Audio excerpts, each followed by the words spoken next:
je vais chercher un truc à boire. Pourquoi hier t'as ouvert Jurassic World? Claude m'a dit.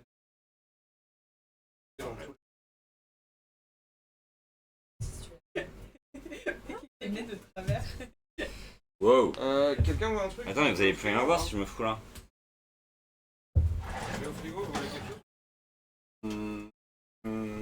Allez, bière, allez. Petite binge là. Médium. Pas grave. Ça c'est ok.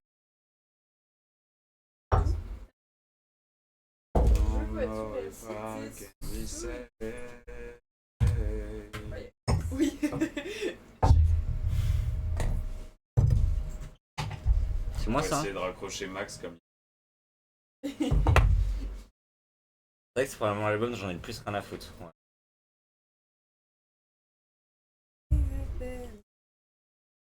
Mec, le grunge c'est pas bien. Genre c'est fun. Enfin, c'est fun dans le fait que ce soit pas fun, tu vois, mais il y a pas de. Tu vois, genre Return to Dust, c'était fun. Et la bouteille d'eau sur le banc.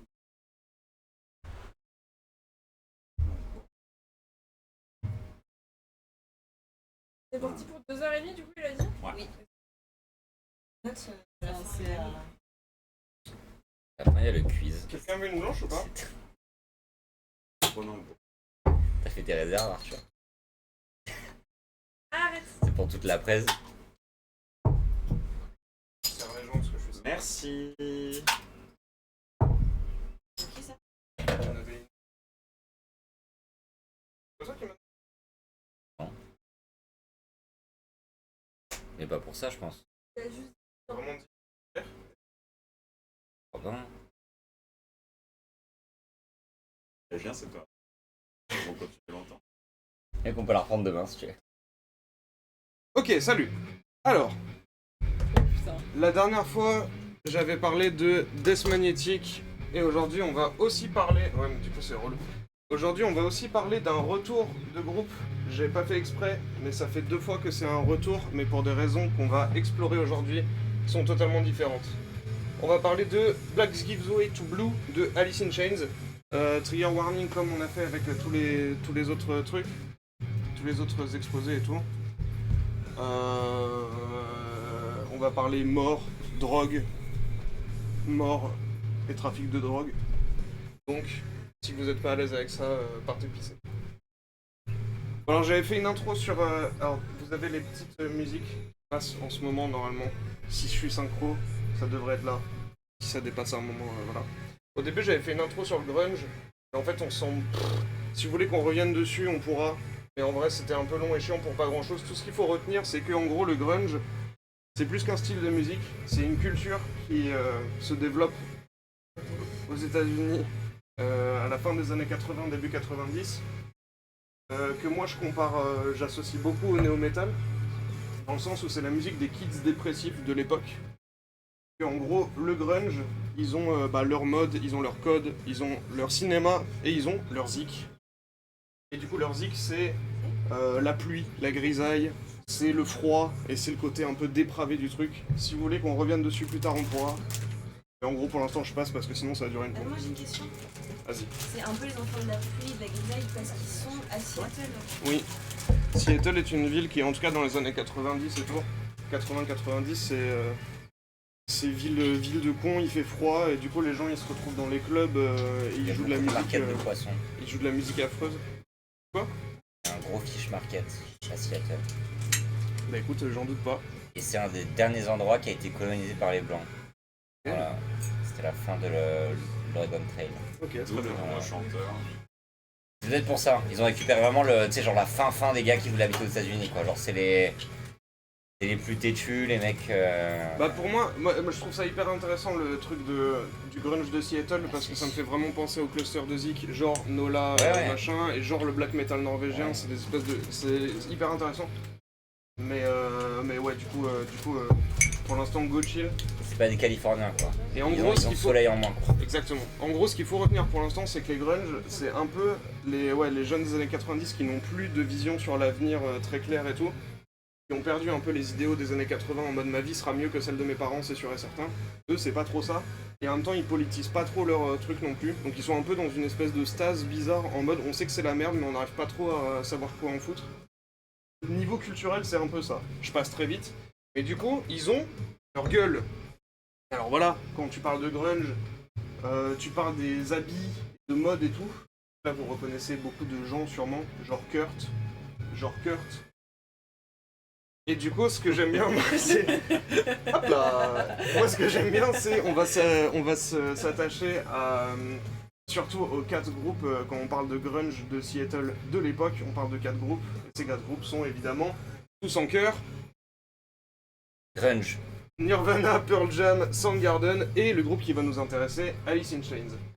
J'ai mis un petit encart sur le sub pop parce que en gros c'est le label qui a fait que le grunge a pu se développer à l'époque aussi. C'est vraiment le label qui a un peu mis ensemble tous les groupes de rock alternatif de Seattle des années 80-90. Et en gros, si le genre est devenu mainstream, c'est surtout grâce à eux. Donc déjà, merci Sub Pop. Kudo. Et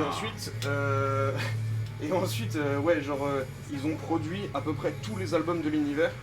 Notamment, on pourra y revenir, mais les 2 albums qui ont lancé le grunge en devenant genre ultra mainstream, c'est-à-dire Nevermind de Nirvana et Ten de Pearl Jam, qui sortent tous les deux en 91, et qui ont mis le grunge sur la scène mondiale.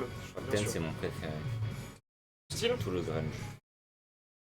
Soundgarden ont des trucs bien. Alice in Chains, on va y revenir. Toi, c'est Ten Wow. Au-dessus C'est de le seul que j'ai Nevermind écouté, ouais. Ah oui, by the way, interrompez-moi tous les jours du monde, hein, bien sûr.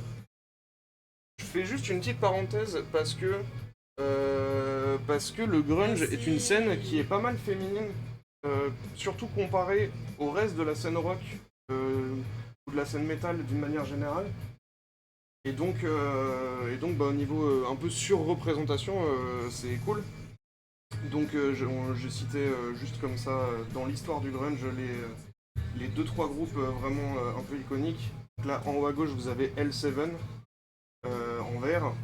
En bas à gauche vous avez Courtney Love qui était accessoirement la meuf de Kurt Cobain, surtout du coup la chanteuse de Hall et guitariste. Et à droite les meufs de Dickless qui est un groupe que je connais pas mais dont le nom me fait rire. Voilà. Oui. On est juste à dire que L7 c'est le pire groupe que j'ai vu de ma vie. C'est vrai. Tu les as vus en live? Ouais. Et c'était pas bien? C'est pire que Girls School ou pas? C'est pire. Mais c'était pas bien Ah, parce que c'était des femmes. L7 à la fin, pas ouf, Girls' School. elles ont fini Girls' leur School, la concert musique est 10 bien, mais minutes le en concert avance était au pas ouf. Hellfest.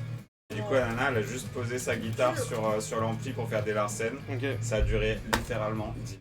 Groupe de divas un peu Et de 10 cette minutes de année, Larsen. ou pas Ouais, parce qu'elles avaient fini 10 minutes en avance le concert. Du coup, à la place de se barrer, elle a mis sa guitare sur l'ampli pour faire un Larsen. Et pendant 10 minutes, elles C'est étaient hyper là à grunge. faire applaudir les gens. Ah c'est vrai? Pendant 10 minutes.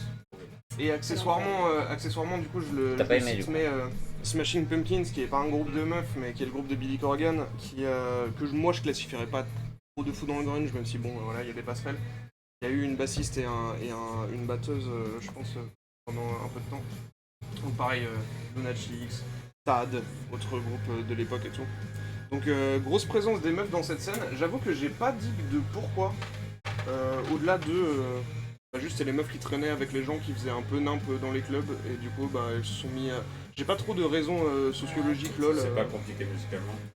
Il y a des albums connus? Non, mais peut-être que c'était un espace qui Il était a pas pas encore. C'était pas un espace qui Je l'ai eu, était je l'ai eu, traité tellement par les hommes et elles avaient des trucs à raconter aussi. et Ouais ça- mais le rock aussi tu vois mais Il y a eu Ah, des le albums rock, qui ont marché. C'est saturé par les hommes. Oui, de fait. Ouais, j'ai mal compris ta phrase C'était dessus. pas saturé par les hommes et donc elles ont. Ah pendant c'était tout. pas saturé par les hommes. Bah ouais comparé au reste de la scène je sais pas trop pourquoi est-ce que celle-là et pas d'autres mais peut-être les thématiques ouais je sais pas. Mais en tout Il y a peut-être un manuel thématique en effet. ça parlait plus que faire du gros black ou du death qui est un peu plus viriliste. Peut-être que c'est une musique un peu plus sur les émotions, machin. Franchement, Et je sais pas. même le rock'n'roll, c'est quand même. Au bord de l'école, ils baisaient des femmes. Hein. Bah ouais, de fou. Je sais pas. Ouais, de fou. Non, mais oui, de fou. Je me suis baisé de femmes. Alors je- oui. Alors, Dickless, je connais pas, mais je pense qu'elle baise des femmes, il y a moyen. Ouais. Bon bref, voilà, donc bravo les meufs. Bon, on va s'arrêter sur le groupe qui nous intéresse aujourd'hui, C'est incroyable. qui s'appelle Alice in Chains. Alors je vais m'arrêter, Wow. je vais m'arrêter un tout petit peu. Merde, j'ai chié, bon c'est pas grave. Ah, mais Jerry Cantrell. Je vais m'arrêter un tout petit peu sur Alice in Chains, sur la genèse du groupe. Je me suis rendu compte que j'en parlais pas du tout, alors qu'en fait, tout le monde connaît pas. Donc en gros, Alice in Chains est né en 87, après une phase où en gros, C'est du air metal là, non? Sean Kinney, le batteur, Mike Starr et Cantrell voulaient monter un groupe. Ils savaient pas trop comment faire, et Lane Staley de l'époque avait un groupe qui s'appelait Alice N Chains, avec le N apostrophe comme le apostrophe N comme les Guns, et ils chantaient du glam à l'époque. Ça se voit. Et d'où cette DA des années 80 états-unienne et tout. Et du coup ouais, genre, le Alice N Chains a flop à fond. Et puis ils se sont mis à traîner ensemble et tout. Et ils se sont dit, bah vas-y, on va monter un groupe. Ils ont eu plusieurs noms qui ont pas pris. Et un jour, Lane a dit, genre, bah moi j'avais mon groupe, il s'appelait Alice in Chains à l'époque. Et ils ont fait genre, on peut le reprendre vu que ton groupe a flop. Et ils ont fait genre, ouais. Et du coup, ils l'ont appelé Alice In, par contre, in Chains. Donc, qui s'est monté en 87, à l'époque où ils avaient des gueules de glamster, du coup, ce qui est quand même fou. Et oui, Cantrell à droite, cheveux longs, raide, c'est quand même incroyable. On va s'arrêter donc sur la disco d'Alice in Chains, juste avant de passer à la suite. Et on va parler de, évidemment, leur premier... Non, pas du tout. On va parler des EP, parce que je mets Nutshell, qui est en train de passer à l'heure actuelle. C'est une petite particularité de ce groupe-là, je trouve, comparé à d'autres, c'est qu'ils ont des EP, notamment Jar of Flies, qui sont quasiment aussi connus que le reste de la disco, ce qui est vraiment pas commun pour ce genre de groupe, et surtout à l'époque. Donc ils ont évidemment voilà, 2-3 EP, SAP qui a... Petit album. SAP qui a...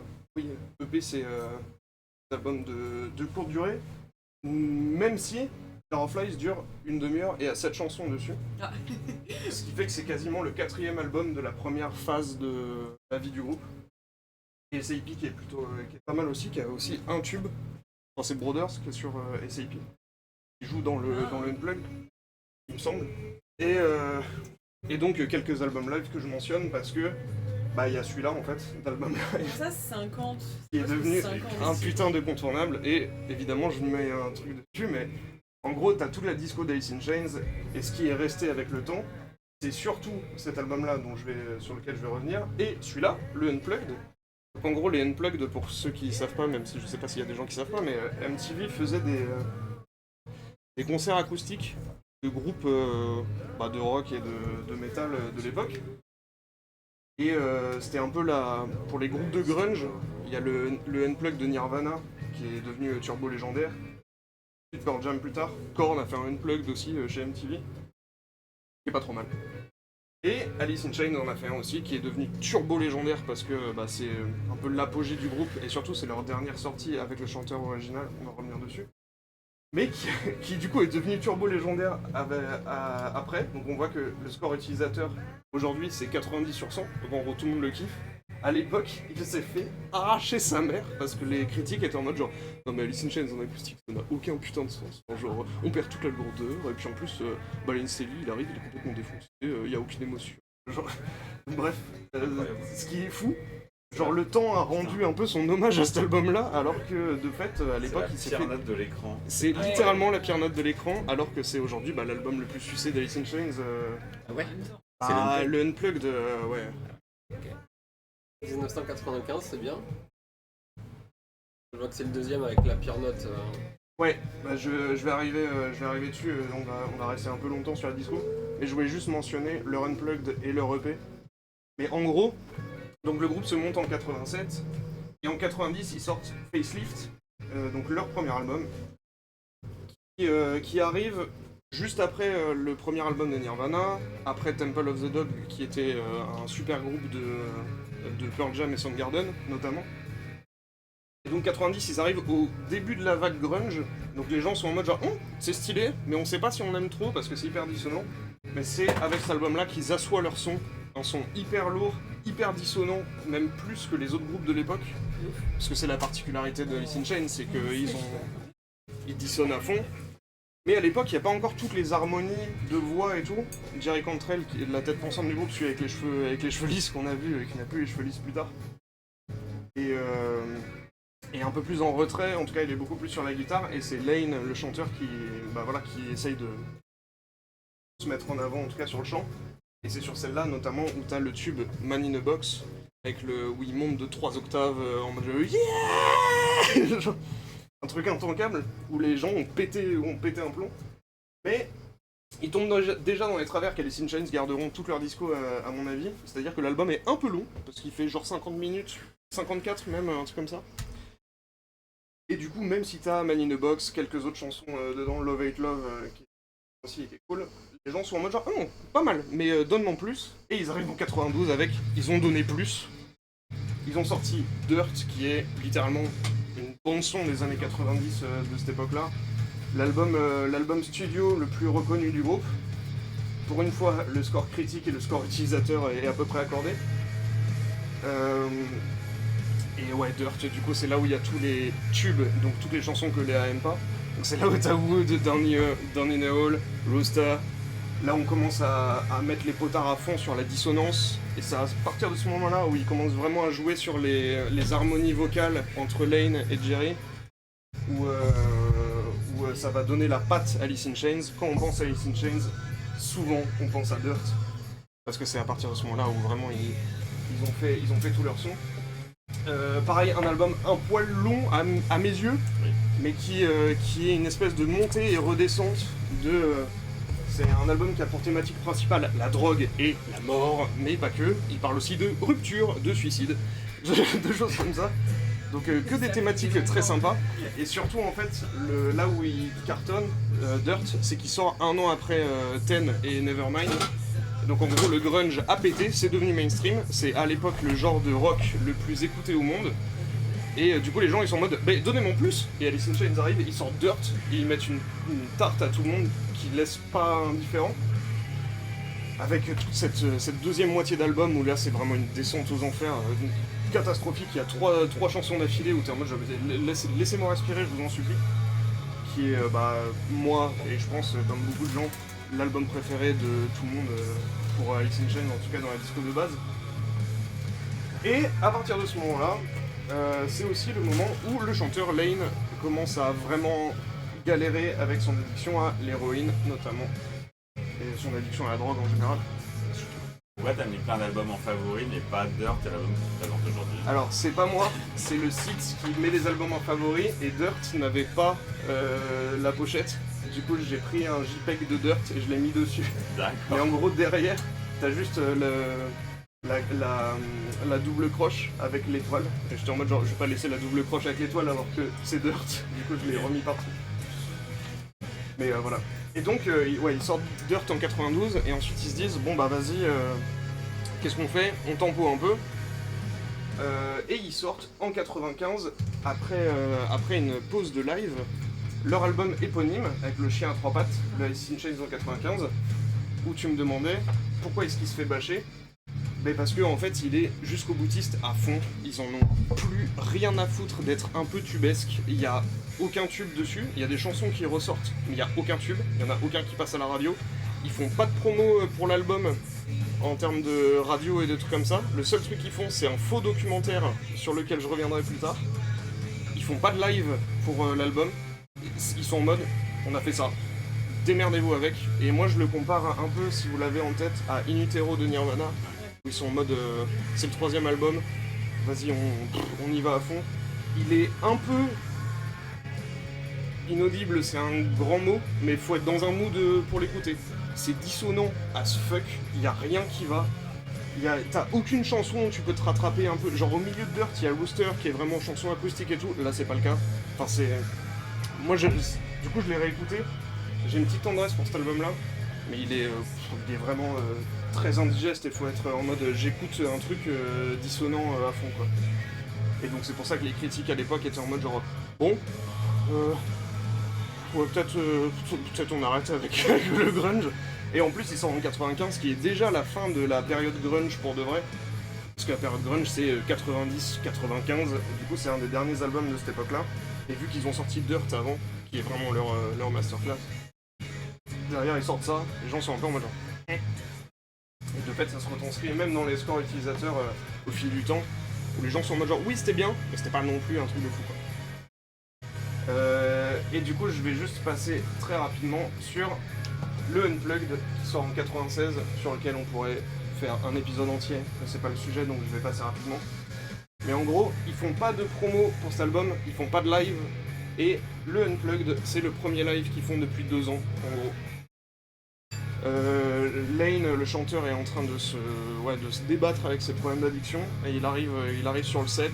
Ils ont 13 chansons enregistrées, ils en enregistrent une 30aine, et surtout, il arrive un peu en mode genre, bon allez, j'y vais, je suis sobre, je peux le faire.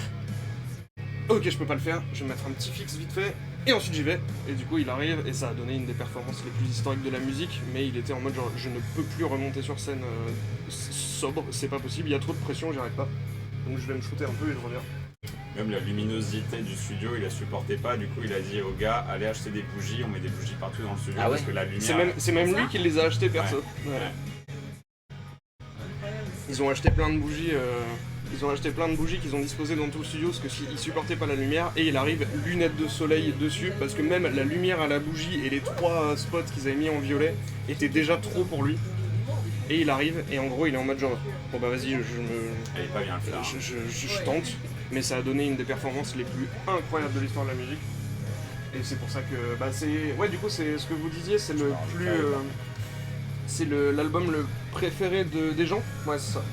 Même au-dessus de Dirt, qui est un album studio, ce qui est quand même une performance assez incroyable.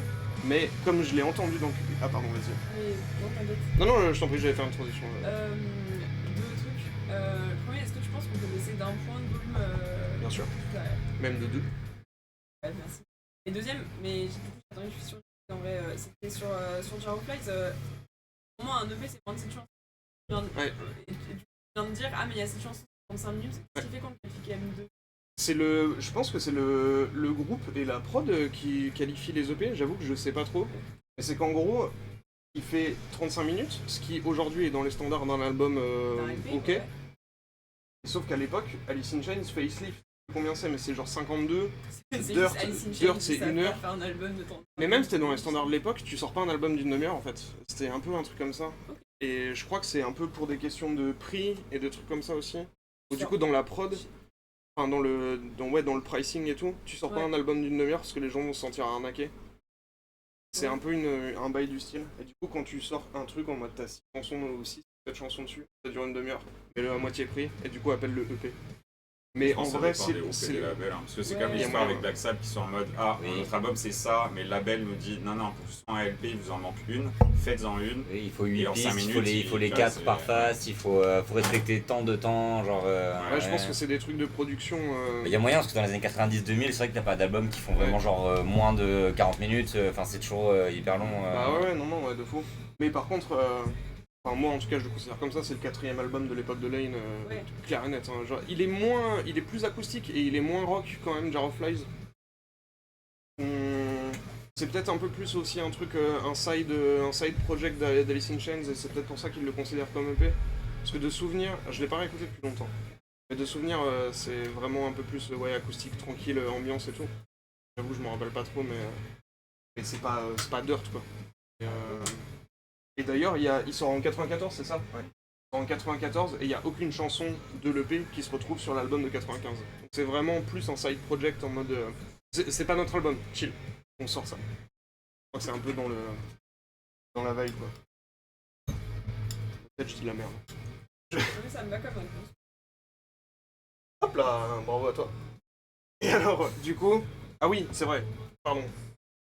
Oui, du coup, j'ai oublié ce que je voulais dire, mais bien sûr, s'il y a un gap entre 95 et 2009, c'est parce que Lane a finalement succombé à ses démons et ses addictions, et il est retrouvé mort en 2002.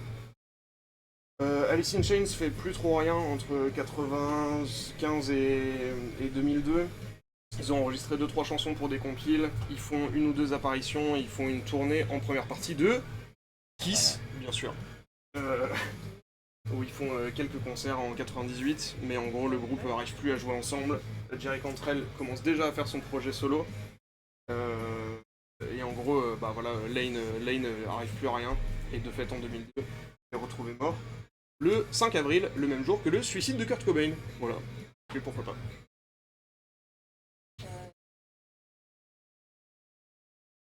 Non, overdose. Overdose de speedball. Coquero. Tapez pas Coquero sur... Sur Ravel. Voilà. Regarde, ça c'est le gros baril. Et du coup, il a fallu un peu se recomposer pour les groupes, enfin pour les membres du groupe, après que Lane soit mort.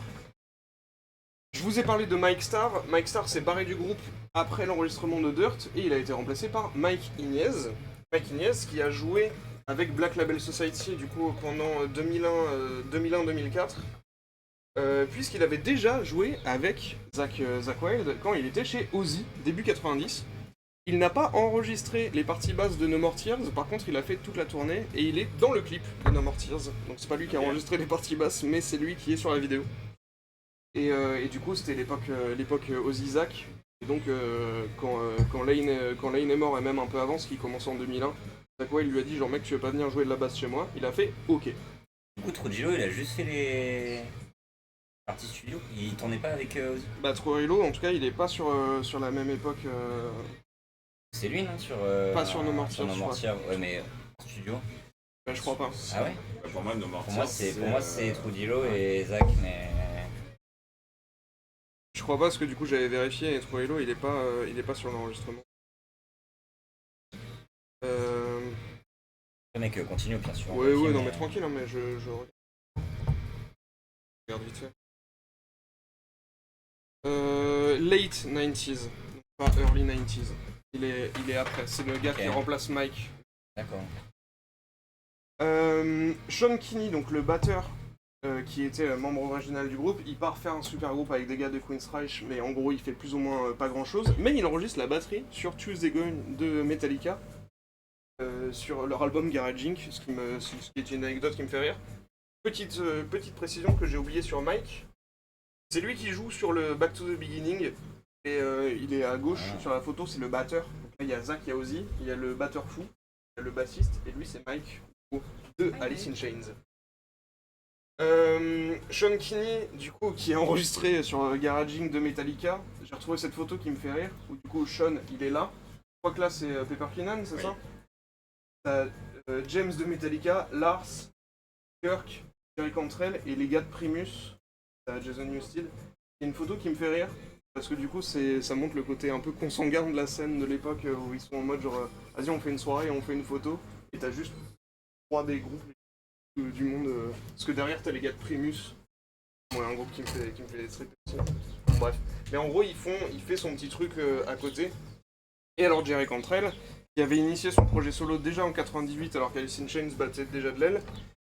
Il est également embauché par Ozzy Osbourne, ce qui est quand même fou, pour enregistrer les covers sur la box compile Prince of Darkness, où en gros il y a 4 CD, et le troisième et le quatrième sont des... Le troisième c'est des feats, et le quatrième c'est des covers qui seront sur l'album Undercover de Ozzy Osbourne. C'est Jerry Cantrell qui enregistre la guitare dessus, ce que j'ai bien aimé. Et hop là, ouais.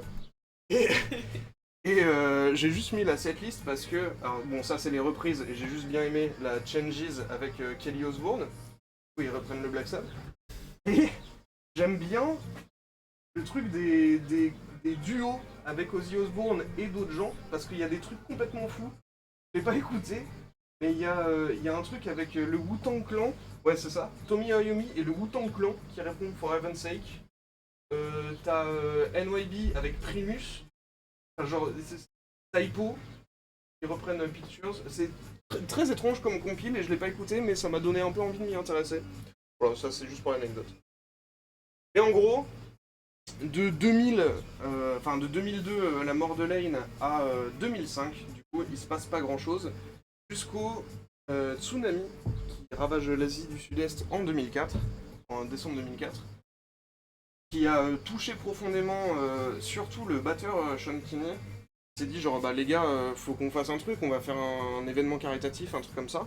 Et de fait, c'est le moment où ils rejouent ensemble pour la première fois depuis la mort de Lane, en début 2005, je crois que c'est en janvier 2005, un truc comme ça.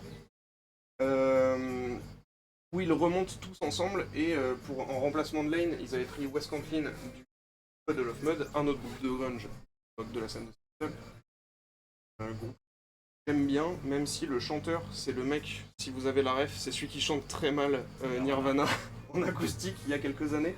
Une vidéo catastrophique alors que le mec chante pour de vrai bien, mais bon bref. Ce qui est intéressant en termes d'anecdotes, c'est qu'à ce moment-là, du coup, ils essayent tous de se dire genre vas-y on va rejouer ensemble, et ils invitent un peu tous les proches de Lane et toute sa famille, vont les regarder dans le public. Et en gros, ça marque un début de truc où toute la suite d'Alice in Chains va être marquée par le fait que la famille de Lane va être vachement intégrée dans le projet du nouveau groupe, ce que je trouve très mignon, et j'aurai l'occasion d'y revenir. Et en gros, c'est à partir de ce moment-là où ils recommencent à jouer régulièrement et où ils intègrent Will Duval, sur lequel on va revenir. Ça, c'est le concert de reformation. Ils repartent voilà, dans les mois qui viennent. Ils refont quelques soirées, quelques shows. Oui. C'est financièrement. Non, c'est juste du coup c'est celui d'après, mais c'est celui-là. Ils sont potes avec Art. Le groupe chanson de Art, Max Moll. Ouais, c'est la plus connue. Ouais. Et du coup, ils font. Mais celle qui était dans Max Moll Glam, j'ai oublié, mais. Il y en a plusieurs. Ouais. On a eu là, mec, par surprise. C'est Looking in View? Ah non, mais putain. Pardon. Et en gros, du coup, c'est un concert en hommage à Art. Alors, je sais plus si c'est un truc, mais en gros, c'est Hall of Fame local, je me rappelle plus exactement. Ils étaient morts et en fait, ouais, c'est ça. à la fin, mais Les gars, en fait, ils sont là. Exactement. Et vu qu'ils sont potes depuis très longtemps, Art et Alice in Chains, et surtout, je crois, Jerry Cantrell et les sœurs Wilson de Art, du coup, ils sont invités pour jouer, et c'est à partir de ce moment-là où ils annoncent pour de vrai la vraie reformation. Où ils chantent Wood avec Phil Anselmo et Duff McKagan des Guns N' Roses à la guitare, je crois d'ailleurs. Ah ouais. Ah ouais. Funny. Alors, on le voit sur la vidéo, il joue de la guitare, c'est ça? Ouais, c'est ça. Ah ouais. Et ils jouent une deuxième chanson où là ils annoncent vraiment la reformation du groupe avec Will Duval qui est ce monsieur que je montrerai un peu mieux tout à l'heure. T'as la sœur Wilson derrière qui chante aussi. T'as la sœur et l'autre sœur qui joue de la guitare. Ouais, ok. Et du coup Duff sur la Gibson. Voilà, donc là c'est le moment où ils annoncent au monde, ok, on a repris à jouer, on a repris confiance en nous, on peut refaire des trucs. On est 4 ans après la mort de Lane, et vas-y, on va se remettre à faire des trucs ensemble. Et notre nouveau chanteur, c'est ce monsieur. Voilà, c'est ça l'idée de ce moment-là. Tu peux te parler? Pas tant, mais Les en gros, glaçons, Il vient d'où? Je suis bien des glaçons, ouais. en gros, c'est un gars qui avait un groupe Attends, mais vas-y, qui s'appelait Come With The Fall à l'époque, de rock grunge aussi, Mais là, je tu crois. sais qu'il y a plus. Et Cantrell, il l'avait déjà invité, en fait, au début des années 2000, quand il avait lancé son projet solo. Il trouvait que sa voix matchait bien avec ce qu'il voulait faire. Et quand ils ont recommencé à jouer un peu ensemble, ils l'ont invité, ils se sont dit genre bah vas-y, pour chanter, on va prendre ce mec-là, que moi je connais par mon groupe solo il y a quelques années. Et en fait ça a hyper bien matché, et il y a même Mike le bassiste qui a dit genre quand il chantait les chansons, j'entendais Lane rigoler en mode c'est cool, et ça leur a donné une espèce de vibe collective en mode vas-y, genre ça me match bien, on accepte, et on y va. Voilà, mais du coup il avait un groupe à l'époque et il connaissait Cantrell. Je crois qu'il tournait un peu dans la même scène. Seattle. C'était le dealer de Lane.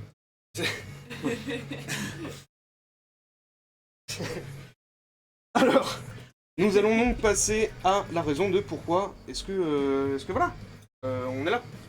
On va parler de Black Gives Way to Blue, qui est donc le nouvel album qui sort, parce que après 2006, ils recommencent à jouer ensemble, ils font des scènes et tout, ils accumulent quelques idées, plus ils vont en tournée, plus ils font des trucs, et genre ah putain mais j'ai une idée de riff machin, et 2 ans plus tard,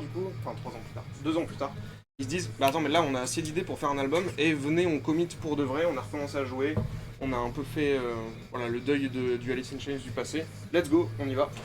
Et ils sortent Black Gives Way to Blue en 2009. Donc un album qui dure 54 minutes 12. Et Dieu merci, Wikipédia est en accord avec Cobuzz. Ce qui n'était pas le cas sur Death Magnetic où il y avait 55 putains de durées différentes que j'avais envie de crever, mais ça va. Là maintenant c'est carré, tout va bien, pas de soucis. C'est pas trop le- long, c'est mais c'est carré. Ouais, 54 minutes 12, mais c'est 1h02 avec les 1h03 même avec les bonus sons. Moi, du coup, je les ai pas écoutés. Les bonus sons sont vrai, les bonus sons. Et remix des mêmes choses. Ouais, t'as un piano mix de la dernière chanson et t'as un live de Your Decision. Moi, j'ai arrêté au début du piano mix. Taker, l'album, c'est toujours pas toi qui as mis les favoris. Figure out. Ah si, ça c'est mes favoris c'est dans ma playlist. si, de fou, Marrant, c'est mes ça. favoris. Exactement, tout à fait. Du coup, t'as mis en favori le piano mix? Non, j'ai mis en favori celle d'avant Mais et je j'ai vois mis pas, en il est favori devant. Acid Bubble. Mais On en partage mais une. En vrai, il est c'est pas plus- c'est si plus le mal, cas. ce piano mix, non? Allez, on reviendra dessus. Mais, c'est plus les mêmes chœurs maintenant parce que Acid Bubble, je crois que c'est passé sur Looking View. Tu l'as écouté combien de fois pour préparer ça? 1 millier de fois. C'est vrai? Ouais. C'est mon album le plus écouté de l'année et de très très loin. Ah ouais? Ouais, ouais. Ah ouais. Ouais, Voilà. la pochette, du coup. Niveau production, c'est Nick Raskulinec qui produit On a tous fait la même vanne. l'album.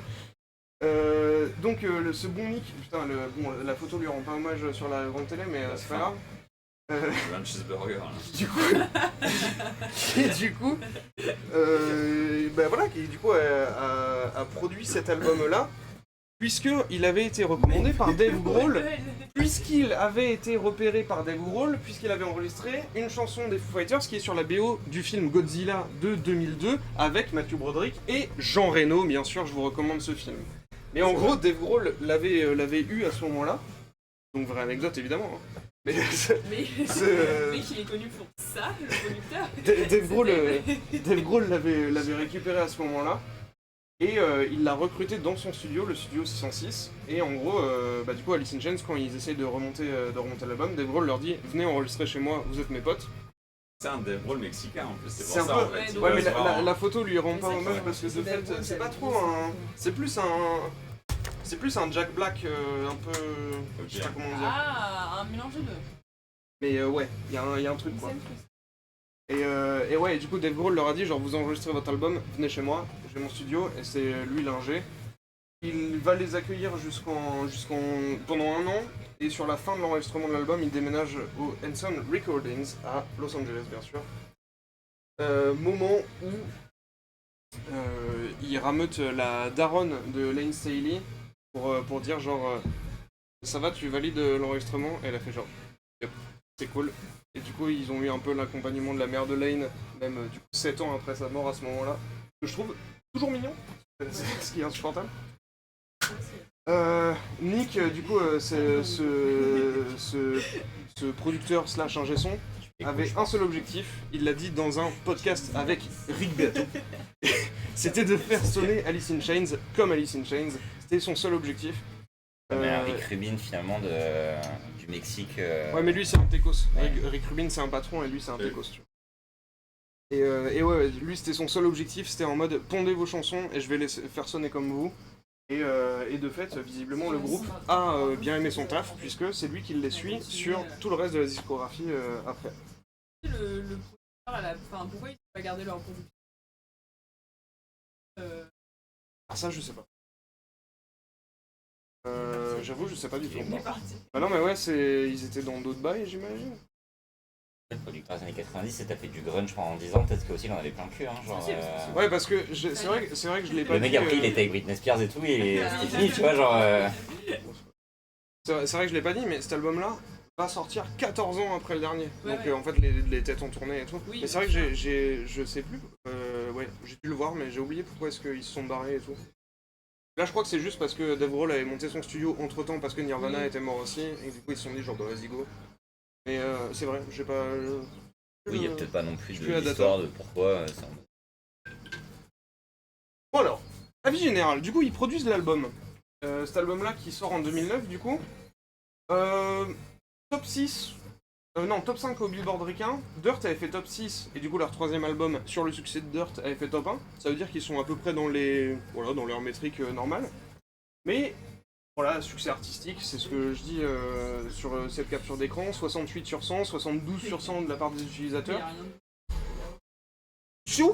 C'est ok, mais globalement tout le monde s'en branle un peu en se disant genre oui, bon, c'est sympa. Est-ce que ça valait le coup de revenir 14 ans après pour ça?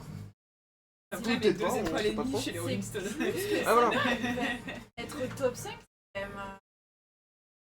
Mais top, en vrai, top les 5, critiques sont- top en 5 vrai, mais c'est très 69 bonne sur note, 100, tu vois, genre... Mais est-ce que c'est pas le top 5 rock charts machin, ça va pas être le mainstream Bah c'est le billboard ricain, du coup, je crois que c'est la combinaison un peu de... C'est quand même marrant les notes, parce que t'as des mecs qui ont mis genre 10 sur 10 en mode genre masterclass, et t'as du 2,5. Oui, Ouais. c'est Metal Hammer qui a mis 10 sur 10, ce que je trouve fou, et Ouais. Rolling Stones qui a mis 2. Et Kerrang qui a mis 5 étoiles, hein. Trop bizarre. Ouais. Donc voilà, un album qui a un succès commercial certain, un succès artistique moins certain, et par contre ce qui ressort c'est que quand là du coup tu parlais des trucs Reddit hier sur Judas Priest, mais là c'est clair et net pour internet en tout cas, et même pour les critiques de journaux de ce que j'avais vu, c'est en mode l'album il est cool, mais il y a une chanson qui ressort du lot, et c'est la chanson éponyme évidemment. On reviendra dessus. Une bêtise. Ah oui, la vie générale. Ouais. Ah ouais, clap clap. Bien d'accord avec toi, monsieur. Ouais. Speak. Bien sûr, je suis d'accord avec toi, monsieur. Je vais taper son react pour voir ce qu'il disait à la fin de l'album. Force à toi, frère. Et alors moi, mon avis, qu'est-ce qu'on s'en branle en fait? Mais en vrai, moi je trouve que il y a un vrai intérêt artistique, surtout après 14 ans où ils ont rien pondu en tant que groupe. Comment est-ce que tu reviens après ça?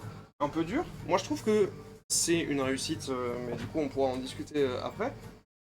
Surtout dans le concept, enfin le contexte pardon, de la scène métal de l'époque, parce qu'il sort en 2009. La scène métal à l'époque, c'est le gent est arrivé, c'est le metalcore qui domine, le grunge il est mort en enterré depuis voilà, de 10-15 ans. Du Doom et tout. Mais c'est un peu de la scène stoner. Gojira a sorti Flying Whales en 2007, Deftones a sorti Diamond Eyes, enfin genre, il y a un renouvellement de la Il y a scène. Deftones en 2011. Il y a un renouvellement de la scène qui est incroyable, et eux ils arrivent et ils font genre, non mais on va faire du grunge, et ça marche quand même plutôt pas mal, donc moi je trouve que c'est un vrai tour de force, comme disent les anglais. Et je trouve qu'il y a un vrai équilibre entre une prod moderne et le son cracra du grunge, surtout le son cracra d'Alice in Chains bien sûr. Et je vous ai remis la gueule de Dave Grohl en studio qui regarde Jerry Cantrell et qui se dit mais ça sonne comme vous avez un pouvoir votre groupe quand même, c'est un truc de zinzin, c'est que on met une seconde de votre chanson, on sait que c'est vous. Et je suis plutôt d'accord même sur cet album. Voilà. Mais du coup, t'as une bulle réel intérêt artistique et tu t'es juste arrêté à dire, moi je le trouve cool. Pas réel intérêt artistique, c'est ce que je dis après sur comment sortir un album de grunge à l'époque, comparé à ce qui sort et tout. Là, c'est pas en termes de progression d'accords et des trucs comme ça, c'est en mode, Ouais. le groupe a encore un truc à dire, à mes yeux. C'est pas en mode un album de trop, ce qui pourrait être dit du reste de la disco par ailleurs, mais genre c'est pas un album de trop, c'est là ils ont un truc à défendre et ils y vont et ils sortent cet album-là que je trouve sympa. Et du coup, c'est une proposition artistique qui peut cliver, mais qui pour moi a au moins du sens, et ce qui est vraiment pas le cas de par exemple deux autres albums dont je parle dans la slide d'après. Enfin, dans le truc d'après, qui sont les albums de Pearl Jam et Soundgarden, qui pour le coup n'ont aucun intérêt pour les avoir écoutés, alors qu'ils sont encore mieux notés. Genre, Mais pourquoi? Parce qu'ils sont dans. c'est un Parce peu plus qu'ils dans une espèce de collent trop, routine. ils collent trop, ou c'est qu'ils sont dans leur jus et en fait on s'en fout. Là où eux ils ont essayé de faire un truc, justement comme tu marques, mi-moderne, mi-cracra, mi. Exactement, c'est exactement ça. Et en plus, t'as les deux exemples dans Pearl Jam et Soundgarden. Pearl Jam, ils sortent un album tous les 2 ans depuis 91, à peu près 2-3 ans, un truc comme ça. Et ça, c'est un album parmi tant d'autres. Ah, et du Pitchfork. coup, ça fait Pitchfork qui met 4,6 sur 10. Hein. Ils sont un peu durs, Pitchfork. Et ouais, et en gros, Pearl Jam, du coup, ils font des albums voilà, comme à l'usine, quoi. Et même sur cet album-là, qui sort en 2009 aussi, je crois, ils font une version live de Better Man, qui est un de leurs tubes des années 90, pour un peu vendre l'album et tout. Ce qui est un peu... Donc l'album est sympa, mais osef. Et Soundgarden n'a rien sorti depuis 90, parce que Chris Cornell il a fait Audioslave et tout entre-temps. Et donc pareil, c'est un album qui sort 13 ans après le dernier album de Soundgarden, et il est complètement osef. il raconte rien de spécial, je trouve. Ce qui est vraiment pas le cas de celui-là, parce que c'est aussi dans la musique, où là c'est le son d'Alice in Chains qui est très particulier, et dans les thématiques, où je reviendrai encore un peu dessus. C'est pour ça que l'intérêt artistique, moi, me parle très clairement sur cet album-là, et pas sur les deux autres, alors qu'ils sont mieux notés que celui-là. Non, mais je viens de mentionner 2 des 4 groupes qui. Enfin, de Pearl Jam, que c'est 4 groupes qui. Faire un revival grunge. Est-ce qu'il y a un bail autour de ça? Du revival grunge? Est-ce que c'est purement coïncidence? Ou est-ce que. Bah, sur Soundgarden, du coup, alors sur Pearl Jam, ils ont jamais arrêté. Oui, ils Pearl ont Jam, toujours sorti des albums, ouais. donc ça c'est juste le groupe vie. Et il a viré du grunge déjà depuis très longtemps. Oui. Et même Ten, on pourrait argumenter que c'est pas vraiment du grunge. Mais c'est tellement de la pop. C'est pour ça qu'il est audible. Ah ouais. Ah ouais, de fou. Et ils ont toujours eu le même 100%. style de musique. C'est juste que plus les albums sortent, plus ils sont osef. Et Soundgarden, par contre, du coup, ils ont sorti un album enfin, cet album-là, c'est 2010. Je crois que leur dernier, c'était 97, un truc comme ça. Et là, pour le coup, c'est vraiment du Soundgarden, mais t'as plus l'énergie, t'as plus la créativité. Et ils le refont parce que Audioslave est fini. Parce que du coup, Chris Cornell se casse de Soundgarden, il fait Audioslave avec Tom Morello et tout. Ils sortent 3 albums. 2 ou 3 2 bon, au moins 2. Et ensuite, du coup, Audioslave meurt. Rage. Ouais, c'est possible. Et du coup, Chris Cornell il retourne vers Soundgarden en mode est-ce qu'on refait des trucs ou pas? Et ils refont des trucs, mais qui ont beaucoup moins d'intérêt, moi je trouve. Ils ont perdu un membre, eux? Pas. Un membre du groupe. Ah, en cours de route? Oui. Ah, je sais pas. J'ai pas regardé le line-up de Soundgarden. C'est qu'ils perdent.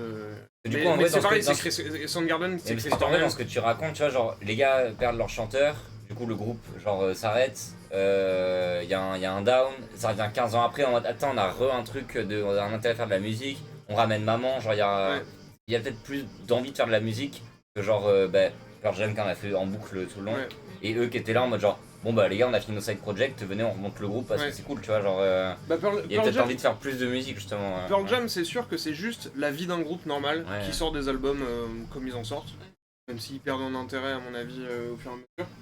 Soundgarden, je sais pas s'ils ont eu une tragédie un peu dans le... Je me suis pas renseigné, j'avoue. Mais ce qui est sûr, c'est que la tête pensante de Soundgarden, ça a toujours été Chris Cornell, et que là, du coup, Chris Cornell, il revient et il dit on refait Soundgarden, on refait Soundgarden. Oui. Et au pire, il le fera sans nous, donc. Exactement. Je crois qu'il y a le gratteux de Soundgarden qui était un peu vénère aussi. Mais ouais, voilà.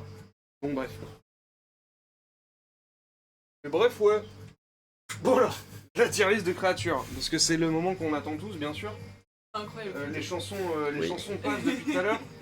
Donc, on va partir dans... Ça, c'est ma première écoute. Je peux pas vous surcharger d'infos. Hop là.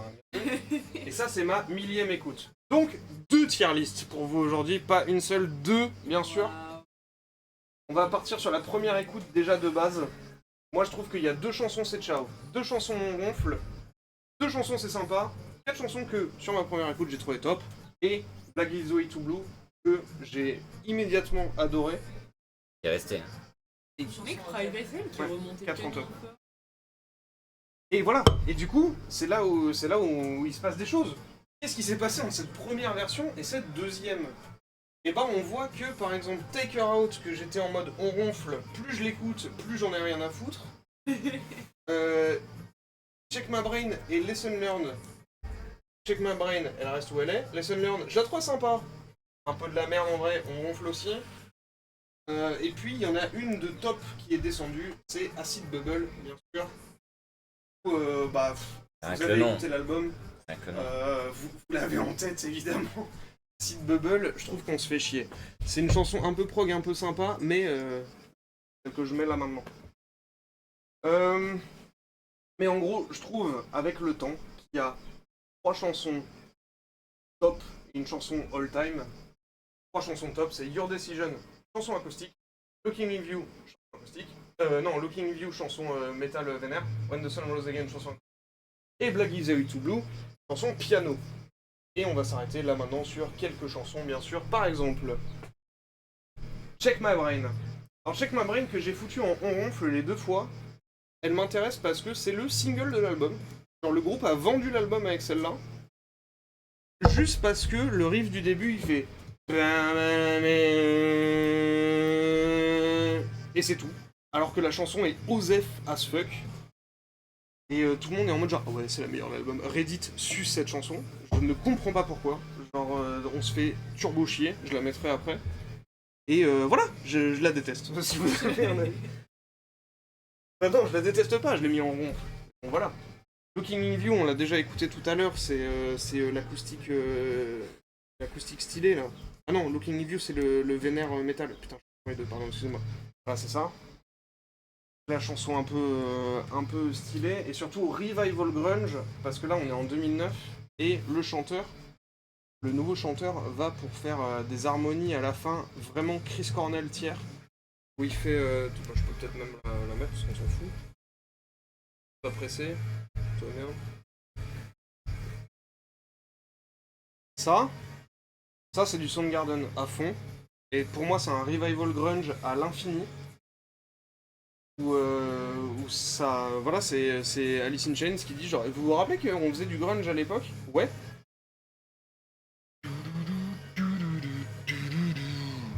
Genre, c'est d'une lourdeur infinie. Et je trouve ça... moi, je la trouve très bien. C'est pour ça qu'elle est dans top. Vous aimez ces flèches? Hop là, une deuxième, une troisième. Your Decision, celle dont j'ai parlé, c'est l'acoustique. C'est l'acoustique de l'album, là c'est vraiment c'est celle dont tu m'avais parlé vite fait. Alice in Chains a une tradition de faire des chansons acoustiques. Et Your Decision c'est leur version 2009 de leur habitude de faire des chansons acoustiques, comme à l'époque. À la différence près que moi je trouve qu'ils font vraiment une ref à du Nirvana dessus. C'est les chansons acoustiques de Nirvana.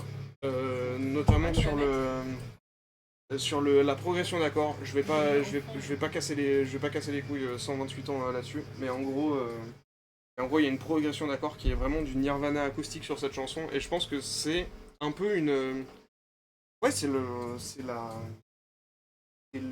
l'amour du grunge par la lourdeur et l'acoustique, et du coup c'est Alice in Chains qui revient vraiment à ses racines, en tout cas c'est moi comme ça que je le vois. J'ai raison. Hop là, les flammes. When the Sun Rose Again, c'est ce qu'on écoute là. Chanson acoustique que je trouve aussi très jolie et très belle, avec des jeux de voix, là pareil, qui rappellent le Alice in Chains Early. Et, truc intéressant, c'est que j'en ai pas parlé, mais Alice in Chains fait chier sur les dissonances et tout, mais ils font aussi chier sur le rythme. Et là, cette chanson, c'est 1, 2, 3, 1, 2, 3, 4, 5, 1, 2, 3, 1, 2, 3, 4, 5. Parce que faire 4 et 4, c'est chiant. Donc viens, on fait 3 plus 5. Et j'adore. Voilà. Là, c'est eux qui repartent sur leur truc de vas-y, on casse le rythme. J'adore. Bon, bref, voilà. Donc, top aussi. Voilà, elle est restée top dans les deux. Et dernière chanson. Ah non, Acid Bubble. Mais Acid Bubble, vas-y, on skip, je m'en fous. Acid Bubble, je l'aimais bien. Il y a une grosse flèche. Hein. Bah, il y a une très grosse flèche. Je l'aimais bien au début. Elle était dans le top au début. Elle est tombée dans sympa. Parce qu'en fait, c'est une chanson prog avec un peu de développement. Et en gros, ils ont une boucle où ils ont, genre, on va dire, couplet-refrain. Et c'est très bien. Ça dure 2 minutes 30. Et ils le reboucle. Et en fait, plus je l'écoute, plus je suis en mode genre, pourquoi vous avez pas fait une seule boucle? C'était très bien. Voilà, c'était mon seul commentaire sur Acid Bubble. Elle est plus dans mes favoris sur Cobos. Mais évidemment, pourquoi est-ce que cet album est, à mes yeux, si sympa, si adorable? C'est pour Black Gives Way to Blue, la chanson qui passe aujourd'hui. Aujourd'hui, et à ce moment-là, en fait, pas aujourd'hui. Et l'hommage à Lane, évidemment, puisque Alice in Chains ne pouvait pas revenir sans rendre un hommage sur album à son chanteur. Une chanson entre mélancolie et espoir, donc le titre laisse place au bleu, le bleu étant la lumière qu'on voit quand on a les pensées noires et tout, le bleu étant le ciel après des nuages gris dans un orage. Exactement. Jerry Cantrell a dit que c'était la chanson la plus difficile à composer et enregistrer pour lui. Fun fact, pas fun, il a été physiquement malade pendant tout l'enregistrement de cet album et de cette chanson surtout, où il avait des migraines, il avait des maux de ventre, des trucs comme ça, il a dû faire une ponction lombaire tellement les médecins ne savaient pas ce qu'il avait en fait. Et à la fin de l'enregistrement de la chanson, il a guéri. Et du coup, il l'a interprété comme... Ça va c'est le grunge. Il a sorti le grunge de... Non, il a sorti le... Voilà, c'était son deuil qu'il n'arrivait pas à travailler et tout. Il a pondu la chanson et c'était tout ça. De ça. On fait une ponction lombaire pour ça. J'aurais dû le savoir dès le début. Évidemment. Ouais, bon, je vais parler, je vais me répéter, mais c'est ce qui clôt le nouvel album de la Reformation. Et ils avaient besoin, en gros, du coup, ils sortent en 2009, Pain est mort en 2002, 7 ans qu'ils ont arrêté, ça fait 14 ans qu'ils n'ont pas sorti de Change. Ils avaient besoin de se réapprendre, de faire tous le deuil dans leur coin, c'est pour ça que j'ai parlé des projets et tout. Ils ont fait leur truc, ils sont réunis, ils ont pondu ça, et ils finissent cet album par cette chanson. On l'écoute. Ça, c'est le piano mix ou c'est. Non, ça c'est normal. Je me souviens.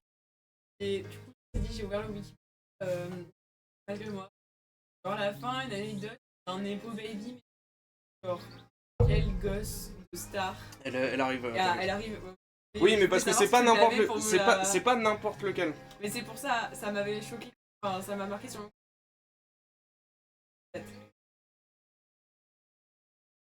Moi ça me chamboule, voilà, je peux pas dire. Et bien sûr, un feat inattendu sur cette chanson. Parce que pourquoi quel feat?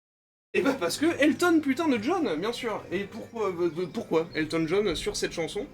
Eh bien parce que en gros, quand ils ont déménagé, quand je vous ai dit, ils ont déménagé de studio en cours de route. C'est lui.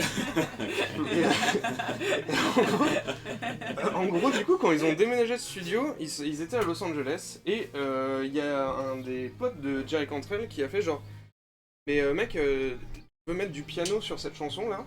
Tu sais qu'il y a Elton John qui est pas très loin, viens, appelle-le, vois ce que ça donne. Du coup, Jerry il a fait, nah, ouais bon, allez. Et il a enregistré une cassette, il l'a dit genre, ouais, une cassette, hein.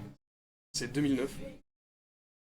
Genre, il lui a fait genre, il lui a expliqué le principe de la chanson, pourquoi est-ce qu'il voulait le faire, de qui il voulait parler, machin. Il l'envoie un peu comme ça. Alors l'anecdote, c'est que visiblement, une semaine après, il est en train de bouffer genre un food truck, un truc comme ça. Et il reçoit un appel de son manager qui lui dit genre, mec, Elton John a répondu, il est au studio dans 10 minutes, viens. Et du coup, il a lâché sa bouffe, il a bourré au studio. Ah, le tacos. Et le tacos. Tacos de Los Angeles. Et de fait, en gros, Elton John a dit, alors je sais pas si c'est mytho ou pas, mais en gros Elton John a dit en fait moi j'adore Alice in Chains depuis que vous faites des trucs dans les années 90, je pensais que j'aurais jamais l'occasion de faire un feat avec vous, là de fait vous me proposez ça, je suis trop chaud, en plus l'histoire me touche machin, et fun fact, sur le fun fact, le premier album de Jerry Cantrell c'était le Best of d'Elton John, le premier concert de Layne Staley en mort c'était un concert d'Elton John avec ses parents, où il y avait cette connexion, bien sûr, les liens qui les unissent. Donc trop mignon. Et d'où le piano mix, parce que du coup, Elton John fait le piano sur cette chanson-là, et le piano mix, du coup, vient remettre en valeur le piano pour laisser un peu plus de place à Elton John, qui fait aussi certains backs, voilà, sur cette chanson. Donc, chante sur Alice in Chains, et pourquoi pas. Les Nepo Baby, bien sûr. C'est la fille de Chris Cornell qui chante en 2020. En gros, en 2020, Alice in Chains a un espèce de Hall of Fame local. Je passe sur les détails et tout. Et il y a plein de gens qui viennent chanter leurs chansons et tout. Et donc, la fille de Chris Cornell, le chanteur de Soundgarden, qui était pote avec Chester Bennington, qui s'est suicidé en 2017, vient pour chanter Black Gives Way to Blue. Et pourquoi est-ce que c'est elle qui vient chanter? Au-delà du fait que Chris Cornell et Alice in Chains, c'est parce que sa mère, la première femme de Chris Cornell, est la manager de Alice in Chains depuis l'époque. Et il y a ce moment où du coup la mère Suzanne, qui Oui, le moment où elle a entendu la chanson, elle a dit ça veut dire quoi, Black gives way to blue? Et je lui ai dit appelle tonton Jerry, il va t'expliquer. Et j'étais en... ça me chamboule dans tous mes sens. C'est insupportable. Conclusion. Mais Ah, très Berger bien. Falls dans Légende. Bien sûr. Mais ça a une vraie raison. Conclusion. Quelle est la place de cet album dans ma bibliothèque? Je l'ai classé comme ça. Alors moi du coup j'y attache une tendresse certaine, mais depuis très peu de temps. Et donc voilà, c'est malgré toutes ces imperfections que je lui accorde. C'est probablement pas le meilleur, ça c'est sûr et certain, mais il a une couleur toute particulière qui mérite qu'on s'y intéresse pour peu qu'on ait quelque chose à foutre de Alice in Chains, comme c'est mon cas. Au début, quand je savais que je voulais faire un album d'Alice in Chains version post-Lane, mais je savais pas lequel c'était. Moi, celui que j'avais écouté, c'était Les Dinosaures, l'album dont j'ai pas parlé, mais voilà, l'album d'après celui-là, parce que c'était un que j'avais déjà écouté. Et du coup, j'hésitais. Mais après une seule écoute de celui-là, je me suis dit, ah bah oui, c'est devenu absolument évident. Il faut que je parle de Black Gives Way to Blue, parce qu'en fait, il parle trop de trucs sincères. Pour moi, c'est un type d'œuvre absolument incontournable dans l'histoire de la musique, pas une œuvre incontournable, un type d'œuvre, c'est les estropiés, les déformés, les pièces qui sont fondamentalement imparfaites, mais qui ont tellement d'âme qu'elles résonnent beaucoup plus fortes que les autres, pourvu qu'elles parviennent à toucher les bonnes cordes. Tout comme un lieu qui nous rappelle quelqu'un où on y retourne avec mélancolie, mais aussi avec le cœur gonflé par la volonté de ceux qui voient le...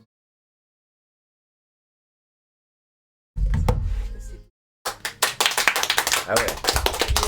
Bravo.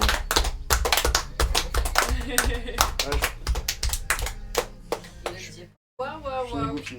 Et pour pas finir sur la dépression, on va écouter le riff de Check My Brain vite fait. Est-ce que du coup t'as découvert Alice in Chains avec De cet la album? Pas du tout. Genre pas du tout. J'ai découvert cet album il y a 2 mois.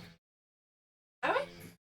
Du coup, j'ai mis deux, trois trucs bizarres. C'est cool ça. C'est du coup dans la promo, dans le making-of de cet album-là, il y a Jerry Cantrell qui se déguise en cartoon de mafieux italien avec les grosses épaules et tout. Et du coup, là, il est juste posé sur le canapé et il discute avec Sean en mode genre, ouais, du coup, la prochaine scène, on pourrait la faire comme ça. Et il a son costume qui lui remonte là. Ça me fait rire, voilà.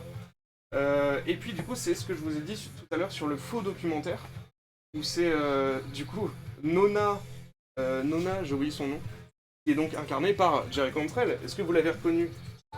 Bien sûr. Donc Jerry Cantrell évidemment, qui va dans Seattle à la recherche des vrais musiciens de grunge parce qu'en fait ils ont disparu et elle va chercher tous les mecs de Alice in Chains pour la promotion de leur 3e album. Et c'est un documentaire dans lequel on peut voir Jerry Cantrell shovel shit, je sais pas comment on dit, voilà, pelleter de la merde, ce qui me fait beaucoup rire. Et voilà, et donc et elle monte, il monte sur les différents membres en mode genre. Et du coup, toi, t'es chanteur, et ensuite il essaye de les forcer à s'embrasser et tout. C'est très, voilà, c'est un petit docu rigolo quoi. C'est très marrant. Et tout petit bonus pour finir. Se fait chier, c'était le single. Hein. Se fait chier de fou, moi je trouve. Alice in Chains. D'après le théorème de Mathieu. C'est un groupe cool, bien sûr, parce que Big les lunettes de soleil, Sunglasses. hop là. Big Sunglasses, Cool Bravo. Pants. Bravo. Oh Mathieu. J'ai bavé sur moi. Let's go. Je crois que c'est bon là. Ah oui, bien sûr. Vous voulez mon contact. Non, docteur.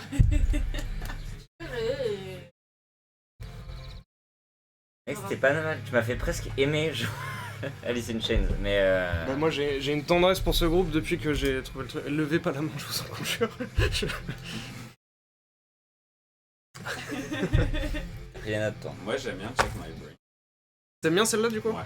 Je peux juste le dire. Bah, tu es Et dans à la la team. première écoute, du coup, j'ai eu 2 chansons où je me suis fait des trucs. C'était Your Decision, du coup, qui est la chanson acoustique. Ouais. C'est vraiment parce que première écoute, je me dis, elle pourrait être sortie du MTV Unplugged. Ouais. Et qu'a été ma surprise de voir que c'était la chanson qui était en live à la fin de l'album. Ouais. Voilà, j'étais content. J'ai une version live, une chanson acoustique d'Alice in Chains sur cet album. Ah bah, J'ai de eu fou, mon, ouais. voilà. Et c'est sur Private Hell, Ouais. où je trouve que c'est la chanson qui match le plus au Alice in Chains d'avant. Ouais. Il y a des moments de Private Hell où j'avais envie de chanter Oh, I wanna be inside of you. Oui, de fou. Voilà. Ouais, clairement. Mais je suis d'accord, moi c'est pour ça que je l'ai remonté, au début je m'en foutais, et plus je l'ai écouté, plus j'étais en mode genre... En fait c'est ça, genre... T'imagines un peu la voix de Lane dessus et tout, Ouais, je suis 100% d'accord.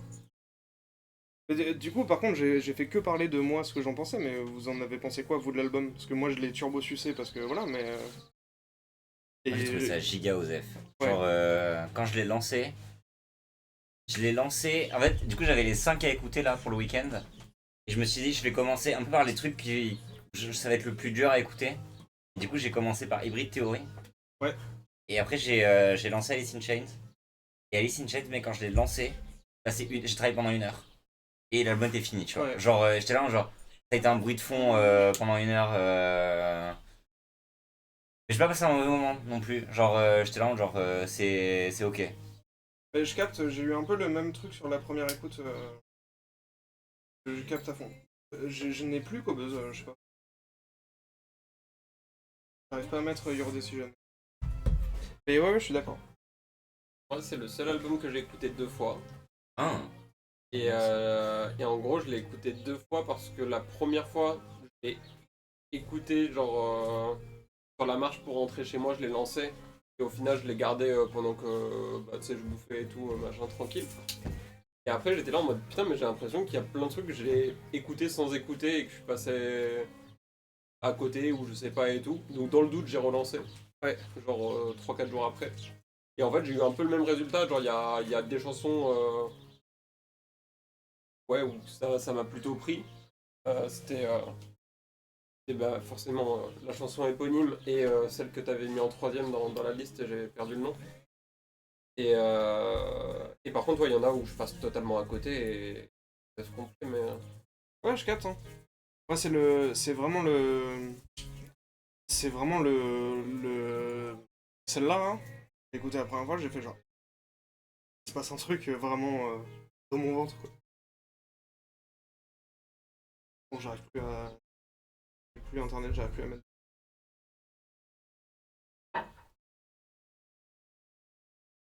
Ouais. Ouais, je capte totalement que l'album est osef pour globalement tout le monde. Ah non, mais de fou, hein. Après, Genre... moi, Alice in Chains, c'est pas un truc qui me plaît, tu vois. Genre, du Mais coup. moi, j'ai préféré. Et il est moins jusqu'au boutiste, celui-là, il est plus il est easy listening. Ouais, Très ouais, easy il est listening. complètement Ouais, easy ouais, listening. ouais. Il est complètement easy listening. Mais du coup, c'est pour ça qu'il est osef aussi, je trouve. Il a pas de... Oui. d'accroche, quoi, genre... Et ouais, de fou. Et je capte totalement que tout le monde s'en branle de cet album. Genre, moi juste, il m'a remué, mais... Ouais, c'est marrant, parce que Alice in Chains, c'est globalement un de mes groupes préférés. Enfin, je le dis, mais c'est paradoxal parce que c'est un groupe dont j'écoute à peu près toujours les mêmes musiques. Et c'est la première fois du coup que je m'aventure au-delà de Facelift, Dirt et Unplugged. Je suis content du coup de l'avoir écouté, et genre je suis pas sûr d'y retourner. Ah, mais Et c'est ça sûr. me donne... En fait, le fait qu'il soit noté et considéré comme en gros le meilleur de la reformation par la suite, Ouais, parce que après, je suis pas revenu dessus, mais ouais... ça donne pas envie de continuer en fait. Non, de fou. Mais et il joue encore sous le nom Alice in Chains ou Ouais, bien sûr, ouais. Parce que je sais que du coup c'est Jerry Cantrell, c'est Ouais. ça. Je sais joue que en lui solo, du coup ouais. il joue encore en solo et il paraît que genre selon comment tu l'as, enfin l'année où tu l'as ou whatever, t'as genre une prestation genre Alice in Chains like Ouais. de zinzin. Bah, c'est le mec est un tueur. dans les reports du Hellfest de l'année dernière, tout le monde suçait le set de Cantrell. Ouais. Parce que... Et par contre, tout le monde suçait le set de Cantrell, parce que ça, j'en ai pas trop parlé, mais le nouveau chanteur, il est ultra décrié. D'autant plus que Jerry Cantrell, sur son projet solo, il joue avec le chanteur de Dinger Escape Plan, qui apparemment est vachement mieux pour chanter du Lane que ce mec-là. Et tout le monde est un peu en mode genre, mais pourquoi c'est pas lui du coup le chanteur normal de Alice in Chains? Et il y a un peu un espèce de truc de et parce que Cantrell évidemment quand il joue en solo il joue du Alice in Chains en boucle. Et tout le monde est un peu en mode genre, mais pourquoi c'est pas lui le chanteur? Et c'est juste des relations humaines, quoi, du coup. Et ouais, de fait, 68-72, ce qui est pas dégueu, hein. Mais du coup, derrière, t'as 71-68. Les dinosaures, c'est un peu pareil.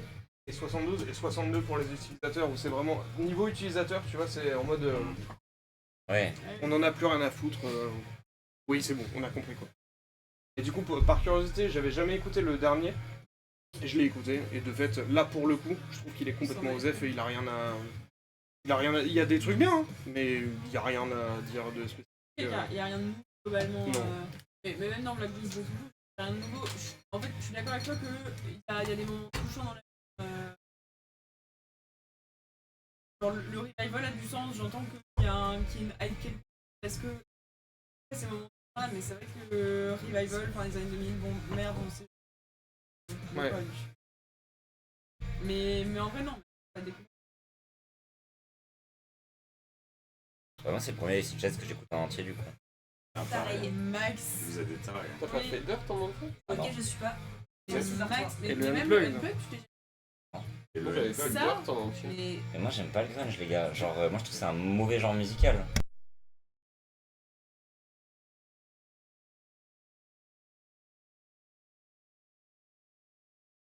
drôle. c'est malade.